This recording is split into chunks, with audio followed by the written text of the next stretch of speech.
The media keeps trying to get Pierre Poilievre in these gotcha moments, and it's not working. And I've done a whole series of videos throughout the week really showing that. And that's what we're going to be taking a look at again in this video. But that's going to be at the end of it. We're going to start off at the beginning. Actually, the majority of this video, it consists of Pierre Poilievre providing economic updates, furthering his platform, all in Southern Ontario. I highly recommend you watch as much of the video as possible, because a lot of these policies, a lot of these things that he's providing or is pledging to provide to Canadians is going to lower the cost of housing, lower the cost of living, and it's going to just give Canada the ability to have that economic powerhouse. I'm sure you've heard Pierre mention those things, and that's what he continues to mention today.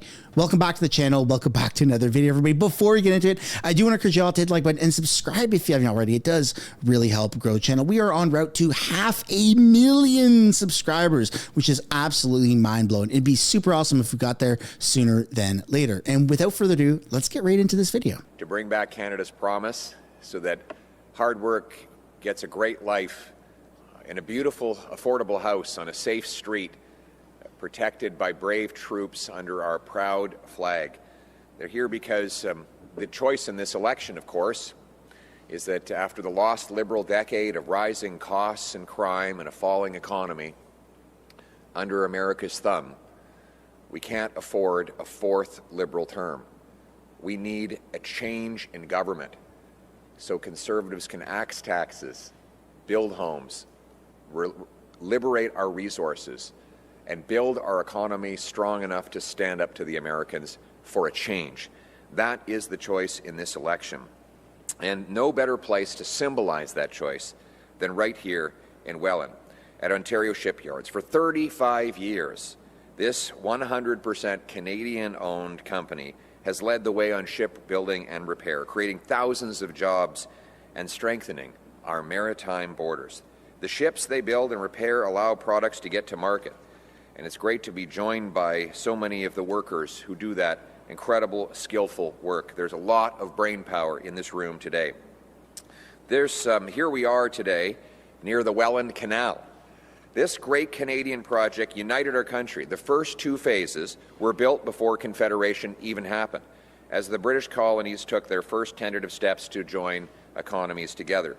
The third phase of the canal was done under then Prime Minister Sir John A. Macdonald, and its fourth phase was begun by Conservative Prime Minister Robert Borden. Now, the reason I bring that up is I ask myself, could we actually build the Welland Canal today? I wonder. Here we are a century and a half later. We have much more technology, bigger, more powerful machines. We don't rely on the muscular power of animals to move heavy rocks and aggregates. We have these incredible machines. But something tells me it would actually take longer to get it built today. Not because of our builders or our companies or the machines they use, but because of the enormous bureaucracy that would stand in the way of getting it done. But today, more than ever, we need to start building. And we've done it before. We can do it again. We built the great Canadian Pacific Railway. We cleared the St. Lawrence Seaway, creating an H2O highway from basically Thunder Bay all the way to the Atlantic Ocean because of the ability to get things done. And we will be able to do things again. We've been hit with hardship in the past. Remember the great global economic crisis of 2008. During that time, our government took fast action under the leadership of then Prime Minister Stephen Harper. It was called the Economic Action Plan. There were some differences. Obviously, we went into that crisis strong. Our economy was growing. We had a budget surplus before the crisis hit. Food was affordable. So were homes. Taxes were lower. I know because I was serving as Prime Minister Harper's parliamentary secretary at the time. Later, I would go on to be his housing and jobs minister. And that was a time of rising wages and laughably affordable housing costs. You could buy the average home in Canada then for $450,000. And the average rent was $900 on a one-bedroom. It almost seems hard to believe that that was only 10 years ago. We slashed red tape. simplified project applications, streamlined approvals, and the result is that things got built. The original Economic Action Plan built 30,000 projects, roads, bridges, water systems, port expansions, and more. 610,000 new jobs. We created a one-and-done rule. One project, one-page application form. One page, one environmental review. And after all these projects were done, the Environment Commissioner did not find a single environmental problem, even though all of that paperwork was supposedly meant to protect the environment. After a lost Liberal decade, with costs up and the economy down, sadly, this is no longer the case. After the lost Liberal decade, Canada has had the worst economic growth in the G7, the worst housing price inflation in the G7, the worst household debt in the G7, and $500 billion of net investment has poured out of our country into the United States. No wonder Donald Trump wants the Liberals elected for a fourth term. Happily, Donald Trump doesn't get to choose our next Prime Minister. Canadians do, and they want change. They want change to turn the page. But unfortunately, Mr. Carney wants to stay on Justin Trudeau's page. He supports every single policy that Trudeau put in place. He supported Trudeau in killing 16 major energy projects worth $176 billion. There are no new pipeline law, no new development law, C-69, their cap on Canadian energy, and their anti-development policies have driven $500 billion to the States, and Mr. Carney has publicly stated he wants to keep every single one of those policies. He will keep C-69, the no development law, keep the energy cap on Canadian oil and gas, and keep the industrial carbon tax that will drive jobs south. And after Justin Trudeau doubled our national debt, once again, at Mark Carney's advice, your tax bill has gone up too, to pay off the Liberal government's credit card. And now Mr. Carney is doubling down on the same failed Liberal policies. His ideological agenda will stifle development here in Canada, making us more dependent on the Americans than ever before. On energy, he and his Quebec lieutenant, the radical anti-energy activist Stephen Guilbeault, who was twice arrested for climbing up the CN Tower and then climbing onto the roof of the Alberta Premier's house, all to fight against energy. This is the guy that Mr. Carney has put in charge of Quebec. And Mr. Carney himself has said he wants to keep 80% of our fossil fuels in the ground. In the ground is where our wealth will remain if he becomes Prime Minister again after this election. This radical environmental agenda is dangerous and risky. Mr. Carney and the Liberals would deepen our weakness and push us further and downward towards recession. In fact, if you look at Mr. Carney, despite all the bragging he does about his resume, he's been wrong about every major economic issue of our time. He was wrong to support the carbon tax. He was wrong to oppose Canadian pipelines. He was wrong to say that inflation would not be a problem 5 years ago and encourage rampant money printing that led to mass misery in Canada and gave us 37% more food price inflation than they had in the States. Every important economic issue of our time has seen Mark Carney on the wrong side. And now he has no plan. A resume is not a plan. He hopes you don't notice that. In fact, Mark Carney's entire election strategy is to make you forget his record and the Liberal record of rising costs and crime and focus instead on his promise that he can handle Donald Trump. That's an actual quote from him. But so far, there's no evidence of that whatsoever. Look at the reality. While the rest of the world is getting pauses on Trump's tariffs, there are more tariffs on Canada today than when Mark Carney became Prime Minister. Now, I'm not blaming Mr. Carney for that. He has no control over President Trump. But that's why he should stop promising that he does, because he can't. But what we need to do is focus on what we can control, and that means reversing the disastrous Liberal economic policies that he advised and Trudeau implemented with the help of all the Liberal ministers that are running for re-election for a fourth time. It's the same Liberal MPs, same Liberal ministers, same Liberal advisors with the same Liberal results. We need a change in government with a new Conservative leadership that has a Canada-first economic action plan. It will be modeled in a lot of ways off the incredible success that Stephen Harper had in the 08-09 crisis. And that's why I'm rolling out that plan today. First, this plan includes tax relief. We will cut taxes on work, investment, home building, and energy to unleash production and paychecks here in Canada. We'll cut income taxes by 15% for the average worker to save a working couple almost $2,000. With more money in their pockets, Canadians will be able to spend at local businesses, boosting employment in restaurants, corner stores, and hotels. Furthermore, we will axe the federal sales tax on new homes to save you up to $65,000. And yesterday I announced that we will work with municipalities to bring down local building taxes another $50,000 a home. The goal is to cut building taxes by $100,000 per home so that these great workers behind me today can afford a place to live. That will stimulate construction, meaning more trades jobs, and demand for Canada's lumber, which is being tariffed by Donald Trump. If we can build more homes here in Canada, we don't have to send our lumber to the Americans. We can create the logging jobs on our own turf.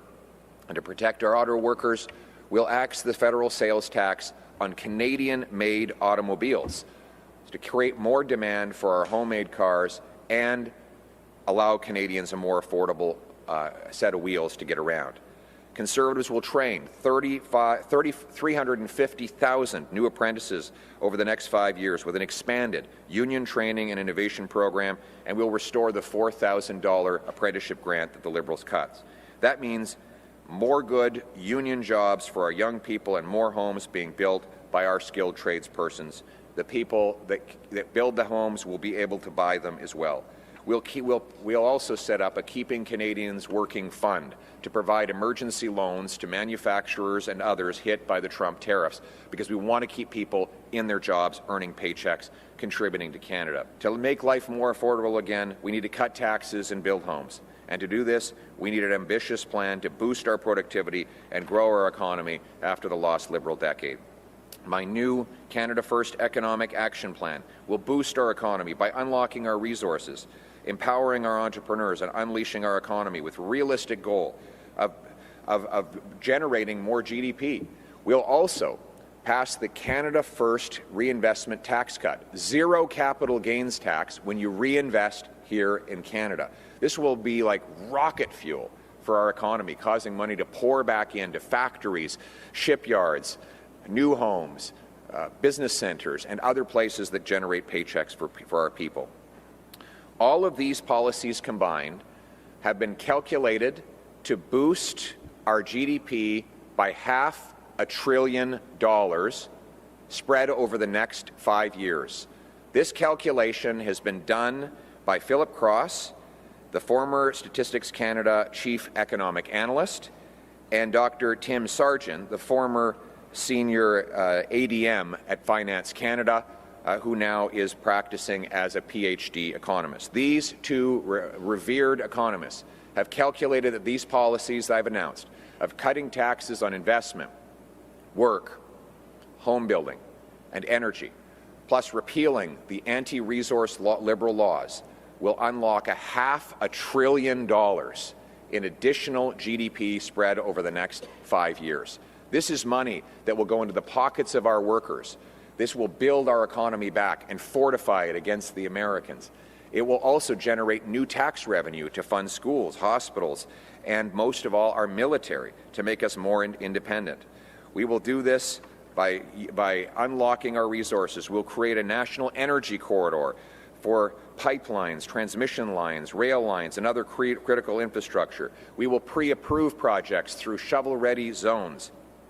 We will unleash more production with a one-stop shop that safely and quickly approves resource projects with one-page application form, one environmental review, and a maximum of 1 year wait time to get things approved, with the goal being 6 months. This means roads, mines, LNG terminals, hydro projects, and nuclear power stations. We'll back LNG 2, the major project in northwestern British Columbia, by allowing it to go ahead. This is tens of billions of dollars of new investment to ship Canadian gas over to Asia, displacing dirty coal. We'll back the Port of Churchill, shipping our wonderful petroleum projects, and we'll speed up the approval of Canada's incredible opportunity in the Ring of Fire, granting permits in only 6 months. We'll cut red tape by 25% and add a 2-for-1 rule that every new regulation must be met with the removal of 2 existing ones. The Canada First economic plan will be like rocket fuel for the Canadian economy. After a century after we built the Welland Canal, and more than a decade after the great global financial crisis that Stephen Harper weathered so well with the incredible help of the late Jim Flaherty, to whom we owe so much credit, we can do this again. We know that we can. We know that we can turn the page on the lost Liberal decade of rising costs and crime and a falling economy. We know that they don't deserve and we can't afford a 4th term. What we need is a change that puts our country first, un changement qui permet à notre économie d'ajouter un autre demi-billion de dollars de PIB additionnel, selon les économistes qui ont calculé les bénéfices des politiques que je viens d'annoncer. Comme ça, on va renforcer notre économie, on va être maître chez nous, on va pouvoir résister la récession économique des Américains et des autres pays et tenir tête à Donald Trump. That is how we're going to take back control of our economic destiny. And it is how we're going to supercharge Canada's economy. But let's not forget, the reason we want to supercharge our economy is not just so that economists sitting in lecture halls or accountants sitting in front of their spreadsheets can delight at impressive numbers. It's so that people's lives are better off. So that once again, these workers here get a nice house with a yard where kids can play, where they can have a nice dog, where the streets are safe, where the mortgage is paid off, where they're not stressed at night. They go to bed with their head hitting the pillow, feeling a sense of peace and calm, that they're on solid financial footing. That was the Canadian promise. C'était ça la promesse du Canada, que chacun qui travaille fort devrait avoir une belle vie et une belle maison abordable dans un quartier sécuritaire. C'est ça le but du plan d'action économique Canada d'abord. That is the purpose of the Canada First Economic Action Plan. That is the reason why we're marching forward with these great workers, is to bring back the promise of Canada, so that hard work gets them and all a great life in a beautiful house that they can afford, on a safe street protected by brave troops under our proud flag. Canada First, for a change. Let's bring it home. Thank you. Matt Latour, My Broadcasting Corporation. You visited this region a number of times before the campaign, and now you're here during the election. Why is this such an important region to you? Well, first of all, it's a great industrial heartland. People here, I find, have been working very hard. When I talk to our MPs and candidates in this region, they've been telling me that they go to the doorsteps and they have people literally crying on their shoulders. They're working nonstop. They're saving, they're scrimping, they're cutting back on their household expenses, and they still can't make it. Their kids are living in the home until their 30s. Crime is increasingly overtaking the streets. They're worried about drug addictions, and they want some hope. And that's why I'm here, to provide people with some hope and change. You know, after the lost Liberal decade of rising cost and crime and a falling economy under America's thumb, we can't afford a 4th Liberal term. We need a new Conservative government that will axe taxes, greenlight home building and resource projects, bring our jobs home so we can stand up to the Americans with strength for a change. So my message to the people across this region is have hope, because change is on the way. Thank you very much. To the next question. I'm Bill Sawchuk from the St. Catharines Standard. A question about the local candidate here in St. Catharines and his work with the anti-abortion folks in Florida. It was he called it the most important experience in his pro-life journey, and the Genocide Awareness Project graphically compared the victims of abortion to victims of other atrocities such as Jews in the Holocaust. Part of the platform or part of the party policy is to allow a free vote in the Commons when there's enough interest in it. Is that something you're willing to promise him? I can guarantee you there will be no laws restricting abortion passed when I'm Prime Minister.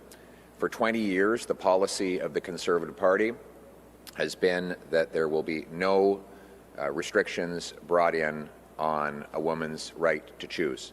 It's been in our policy since it was adopted by our party members in the year 2004.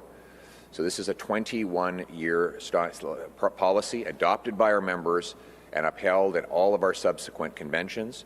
So there will be no laws or other restrictions imposed on a woman's right to decide to do with her body as she wishes, and that is something that I am guaranteeing to you and to all Canadians. I should just add that that will also be that policy, which has been in place in our party policy book for 21 years, will also be reiterated explicitly in my election platform. Thank you. Hi there, Marina von Stackelberg with CBC News. Stephen Harper's former director of communications says, quote, blowing a 25-point lead and being 10 points down is campaign malpractice at the highest level. Is it campaign malpractice? No, I answered that question 2 weeks ago. Liberals and lobbyists want me to stop talking about high food prices. Well, I'm not going to do that, because single mothers shouldn't be going to bed hungry, worried about how they're going to feed their kids in the morning. They want me to stop talking about the doubling housing costs during the lost Liberal decade. I'm not going to stop talking about that. They want me to stop talking about the rampaging crime that's overtaking our streets and the overdose crisis Liberals caused that has taken the lives of 50,000 people. I will not stop talking about that either. After the lost Liberal decade of rising costs and crime and a falling economy under America's thumb, we can't afford a fourth Liberal term.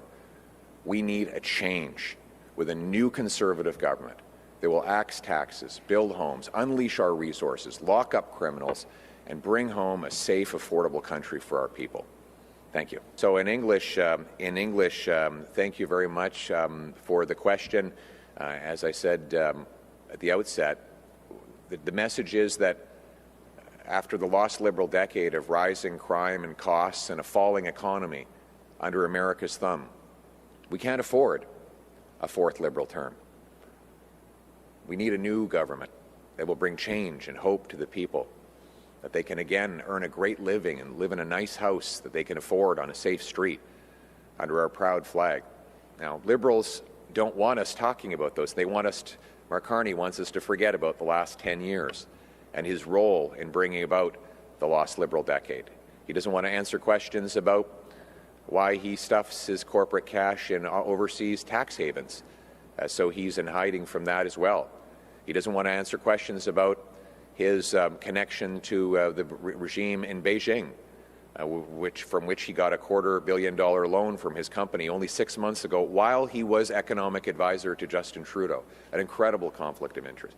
He doesn't want to answer questions about the ongoing conflicts he has with tens of millions of dollars potentially invested in a company that has money in overseas tax havens, owes a debt to the Chinese Communist government, and has countless other conflicts that he will not reveal to Canadians. That's why he is not responding to questions. I'm here sharing a message of hope and change to put people back, give people back the Canadian promise. That's what we're here for. Let's put Canada first for a change. Thank you very much. Thank you. That, ladies and gentlemen, concludes the video. I hope you enjoyed it. If you did, let me know your guys' thoughts and comments down below about any of the topics that were covered. And on your way out, if you haven't yet already, I'd like to encourage you guys to hit the like button, subscribe if you haven't, and I'll see you all in another video. Bye for now.